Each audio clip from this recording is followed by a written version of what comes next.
os castelanismos estánnos a invadir.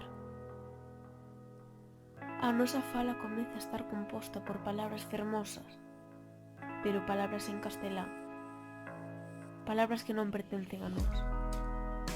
Quizáis unha lingua ou outra non nos faga cambiar, pero si nos fai reflexionar por medo ao que dirán.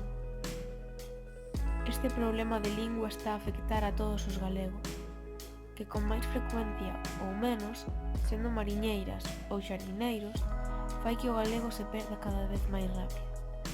E por iso, o que tes que facer é pechar a porta a todos esos castelanismos que non teñen a necesidade de invadir o teu espazo, o teu territorio e todo que é teu. E recorda que Galicia sempre será Galicia, a nosa querida Galicia.